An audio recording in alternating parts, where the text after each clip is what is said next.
Всем привет, мои хорошие подписчики моего канала Лорочка шьет. На сегодняшнем уроке я покажу вам, как сделать лекало на клееночке. Вот такую вот клееночку я взяла. И я хочу сделать лекало из своих любимых уже изношенных спортивных штанишках, и я хочу к этому дополнительно костюмчику. Эти штанишки у меня широкие, а я хочу такие прямые сделать еще, чтобы можно было с этой кофточкой еще прямые. Ну, мало ли мне захочется по настроению одеть более прямые штаны, эти широкие, смотря ну, это все по настроению и смотря куда мы идем. Ну, мои хорошие, я сегодня с вами в потоке. Я желаю вам внимательно посмотреть и подписаться на мой канал Лорочка шьет. Вы на предыдущем уроке и на предыдущих моих уроках увидите пошив этого костюмчика, если вы не будете знать, потому что я уже после этого костюмчика шила это платье. Оно обработано без оверлоков. Это очень такой допустимый метод. Можно эта ткань и футер. И я решила такое спортивное платьечко пошить, но для этого платьечка нужна только машинка. Здесь вы видите, швы не обработаны и они настрочены на лицо. Так что очень удобно шить это платьечко было. Но я отвлекаюсь, так как я говорю о костюме сейчас, то вы видите, я взяла свои любимые брючечки, которые мне нравятся, и они такие прямые к низу, вот полностью вот так вот они прямые, мне они нравятся, крой этот, и я хочу с этого кроя, но с трикотажа так же само, и я хочу с этого кроя сделать выкроечку. Как я делаю?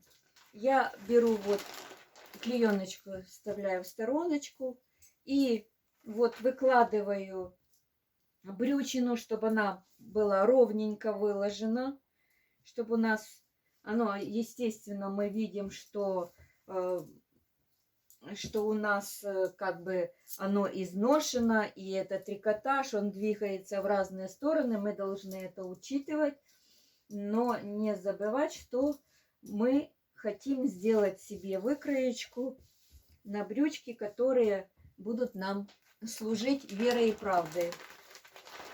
Я с вами сейчас в потоке, и я хочу сделать выкроечку вместе с вами. Мне бы очень хотелось, если вы эту выкроечку делали вместе со мной, мои хорошие. Что я делаю? Я беру, выкладываю вот так вот клееночку, чтобы она у меня... И, естественно, нужно, чтобы это все ложилось красиво. И что я делаю? Я выровняла, выложила так, чтобы эта брючина не крутилась в разные стороны. По возможности сделала прямо. Что я делаю? Я вот так вот беру и отмечаю там, где у меня идет шов. Естественно, забыла вам сказать, что вывернуть наизнанку, чтобы видели швы. И я вот так вот беру и отмечаю, где у нас идет шов. Вот так вот отметила, низ отметила, и вот так вот отмечаю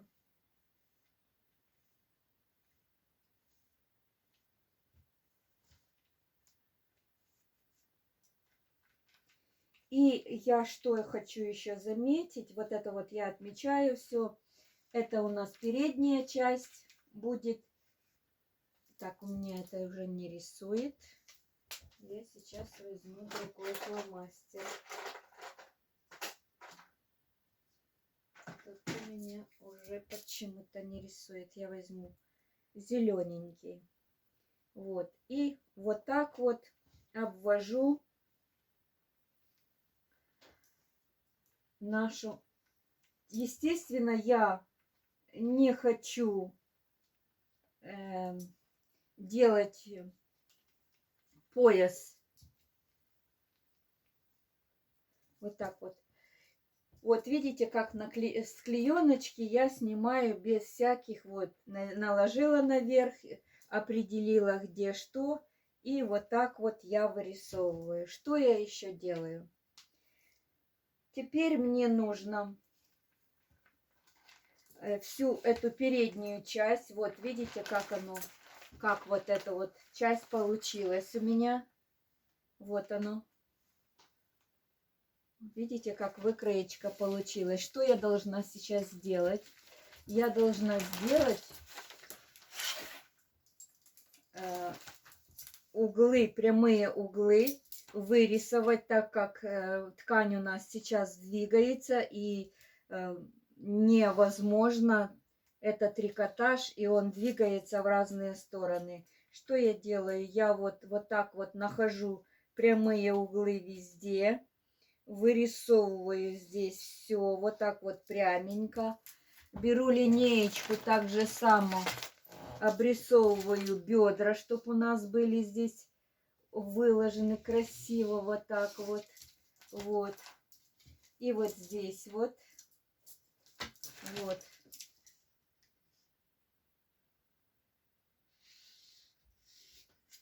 Вот, чтобы здесь был прямой угол, так же само.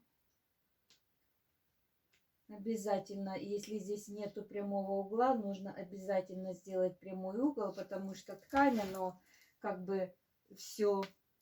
И по здесь также само сделаем прямой угол, потому что там резиночка, ее нужно вывести вот так вот, вот красиво, чтобы было. Мы выводим так, чтобы у нас был там прямой угол обязательно. Вот так вот мы выводим и делаем. И здесь также само мы выводим, я возьму другую лекало, чтобы оно было правильно.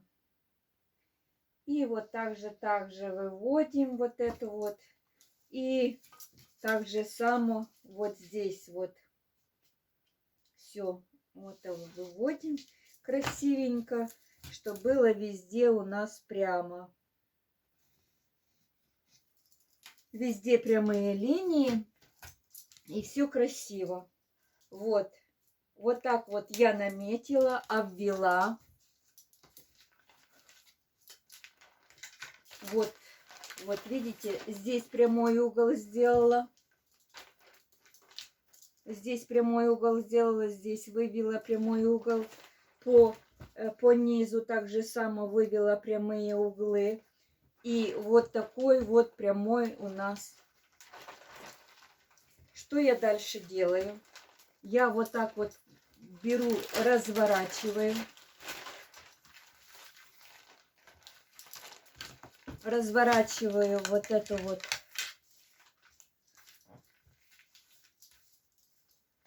И прикладываю, смотрю, как у меня будет задняя часть. То у нас была передняя половинка, это у нас будет задняя часть.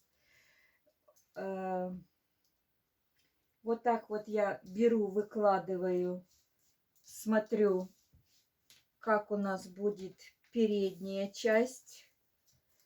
Это у нас передняя часть, и как у нас будет задняя часть. У нас они практически одинаковые, потому что я здесь подкраивала, выкраивала, подставляла, в общем, чтобы оно все сдвигало, чтобы у меня сзади не было складочек. В общем, эта выкройка у меня была подгонка по фигуре. Что я дальше делаю? Вот я смотрю, как у меня будет задняя половинка. Вот сейчас я хочу, что я хочу сделать? Я, вот видите, где у меня вот эта вот линия идет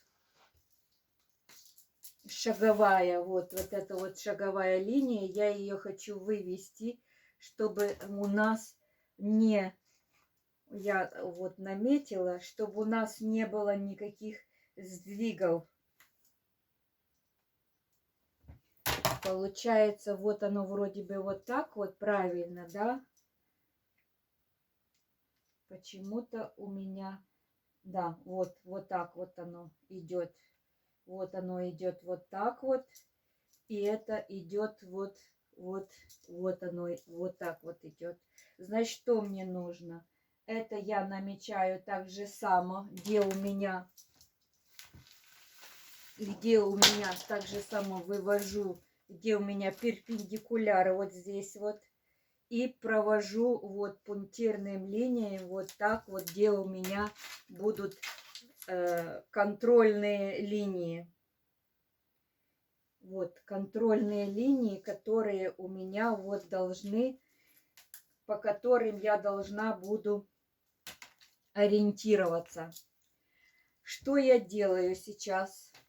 Я сейчас с вами в потоке, дорогие мои, так что я полностью с вами в потоке, и вы со мной это все делаете. Что я делаю? Я вот прикладываю, нахожу, где у нас задняя половинка, вот задняя половинка, совмещаю там, где у меня вот эта вот часть, шов вот этот вот, и мне нужно вырисовать задний шов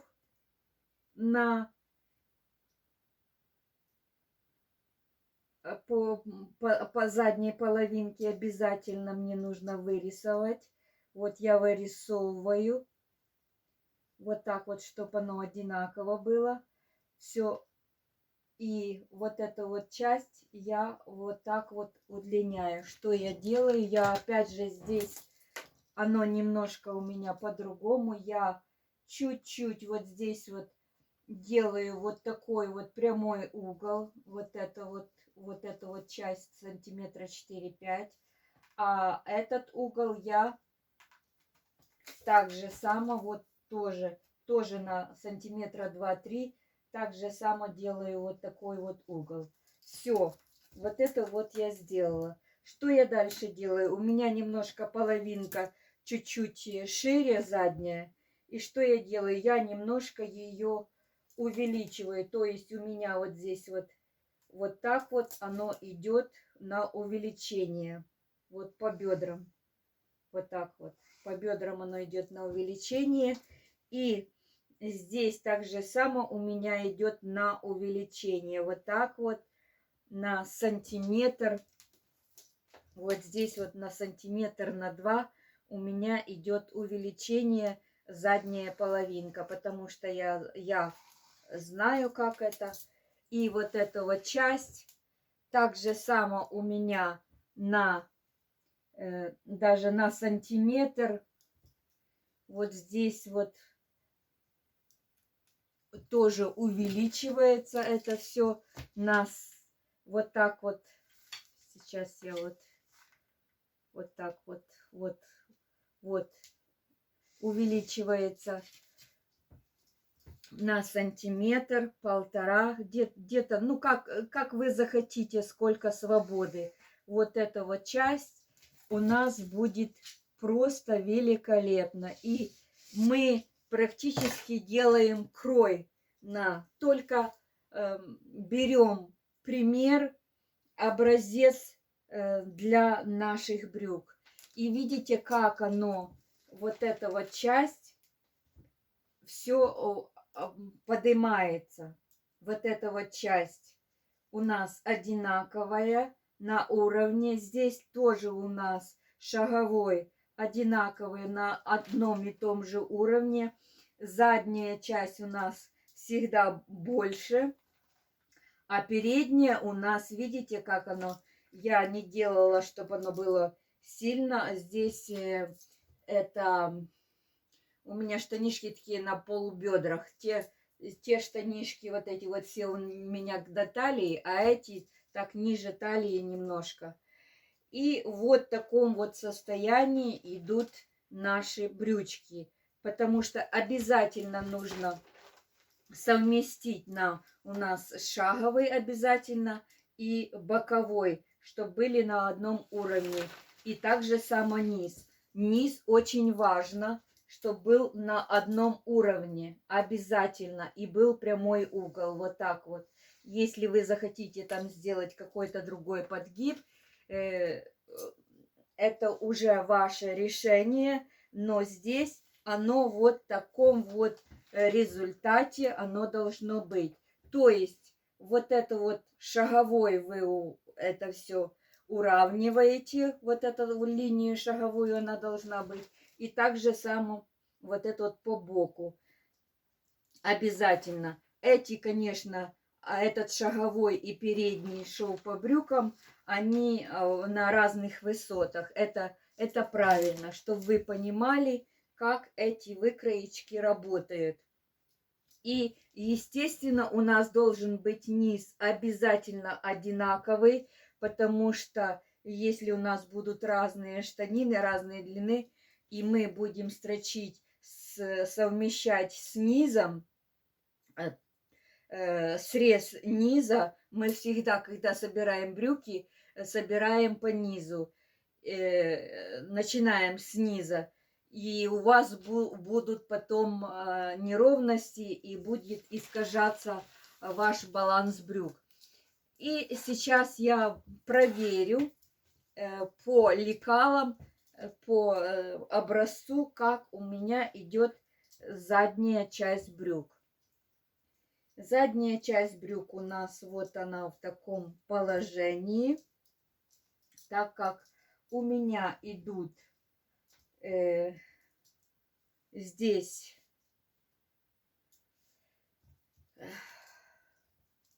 припуски, но здесь они все одинаковые.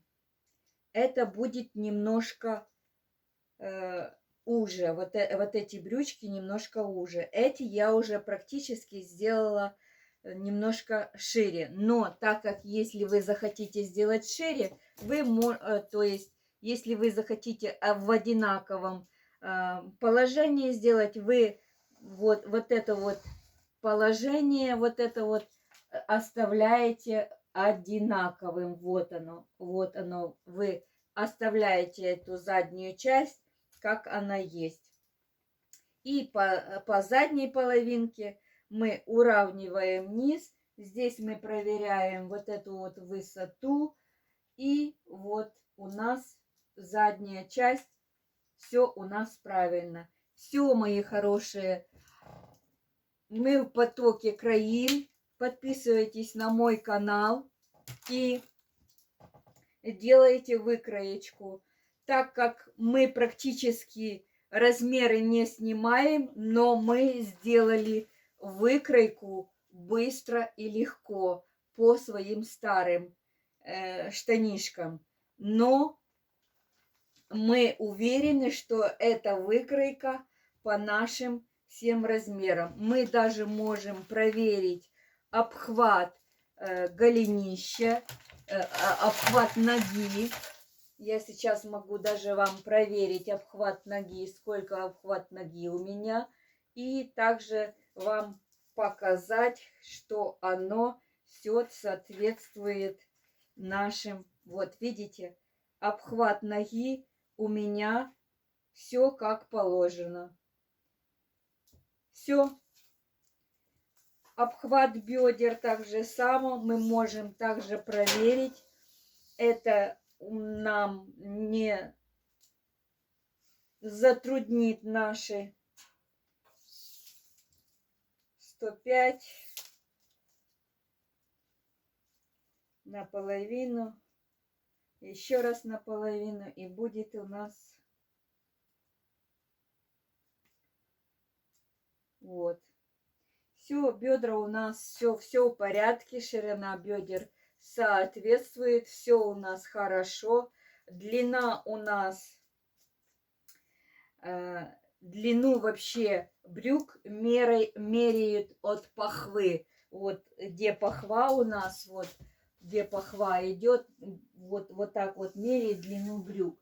Вот длина брюк, ну и не, естественно, не полную длину, а если вы, допустим, хотите не от бедер или от бедер брюки, или от талии, тогда нам нужно мерять правильно длину брюк.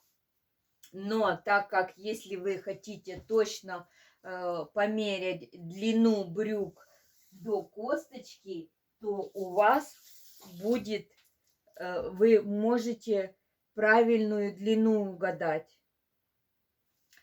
И так же само вы можете померять от талии, а потом уже определить свою длину, какую вы отрегулировать вы хотите высоту своих брюк. Так как у меня эти брюки немножко ниже бедер, я здесь, допустим, меряю, сколько у меня здесь, 102, но в принципе оно у меня даже немножко короче должны быть. У меня 90, 95, 96. То есть у меня уже будут эти брюки с припуском. Они немножко длинные, а так как я хочу до косточек сделать эту длину брюк, потому что сейчас же не модно сильно длинные брюки женщинам. Вот, и вот мы вот так вот сделали выкроечку. То есть, что еще, я повторюсь, нам нужно определить линию шага, эту линию, и линию талии. Обязательно совместить, обязательно нам нужно совместить по бокам. И также вырисовать правильно наш низ обязательно. И здесь должен быть прямой угол, что шаговый шов срез, что боковой срез. Обязательно должны быть прямые углы, так как мы будем собирать наши брючки только начиная с нижнего среза. И у нас должны сходиться боковой шов, обязательно верхний срез, и шаговой. Так же самое они должны сходиться. И когда мы будем строчить на верлаке, мы это все совмещаем, потом подтягиваем, и это все идет под оверлаком. Все, мои хорошие, мы с вами сделали выкройку для наших прямых штанишек из наших любимых спортивных штанишек прямых. Все, мои хорошие, я вам желаю сделать такую выкроечку. Вы сделаете, просто вы уже знаете, что ваши брючки, они вам вылитые по вашей фигуре лежат хорошо, и вы спокойно можете по этим брюкам сделать выкройку. Естественно, потом проверить свою обхват ноги, обхват бедер, и вы будете уверены. И длину, естественно, вы уже потом себе регулируете, как вы хотите. Вот так вот на клееночке делается выкроечка брюк. Мои хорошие, я желаю вам творческих вдохновений. И, конечно, вы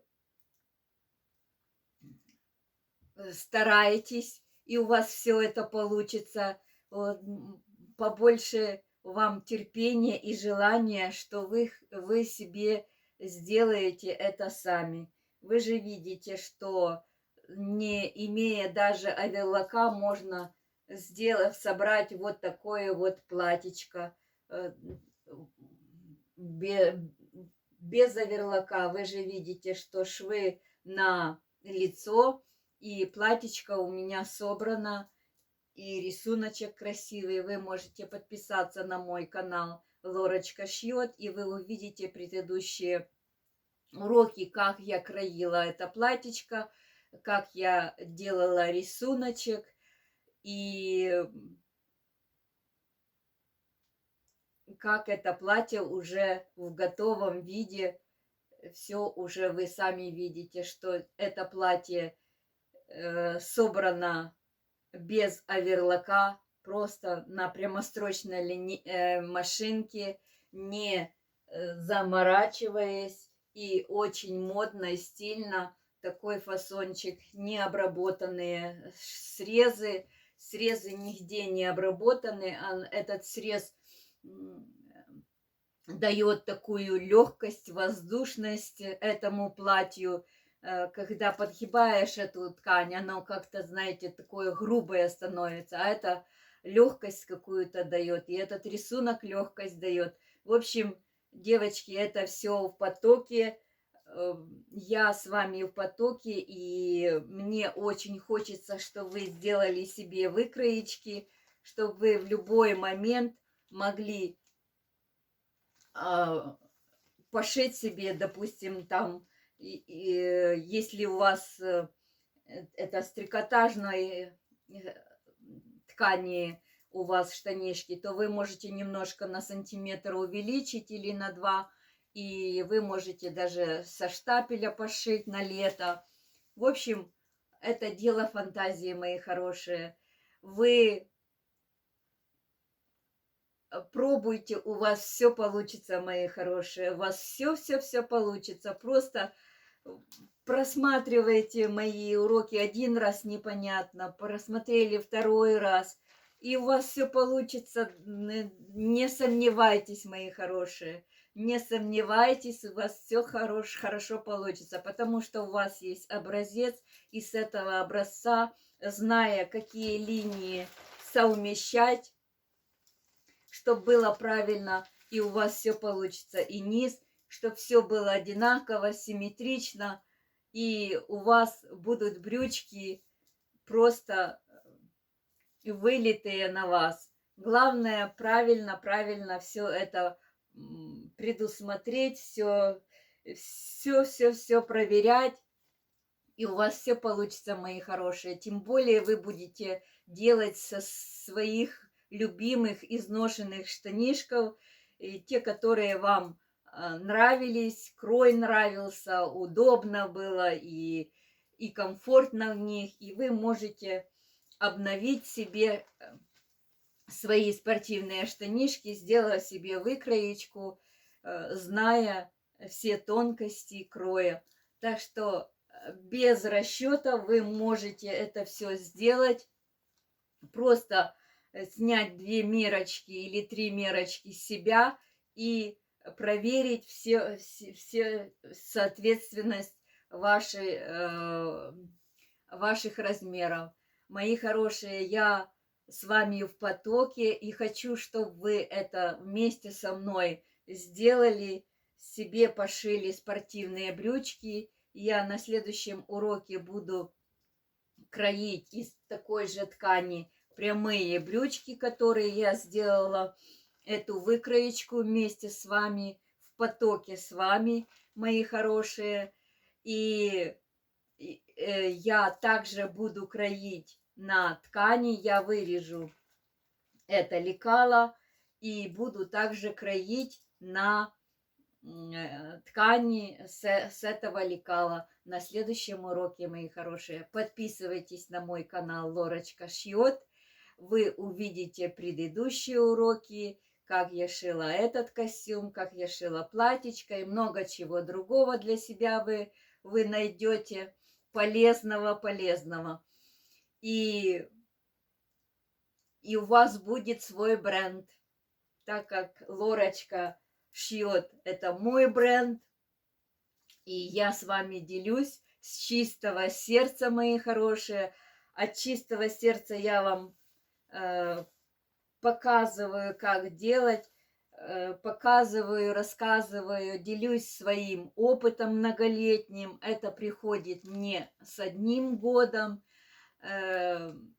И я вам показываю упрощенные методы без формул, всяких расчетов, потому что это я все знаю, но я хочу вам преподнести самые упрощенные варианты кроя, чтобы вам было просто и легко покроить ту или иную вещь, мои хорошие. Я могу вам рассказывать все расчеты, все формулы, но оно практически люди, которые хотят для себя что-то сделать, пошить что-то себе именно своими ручками, оно просто не нужно. Это нужно для тех, кто действительно шьет много и для понятий, зная расчеты,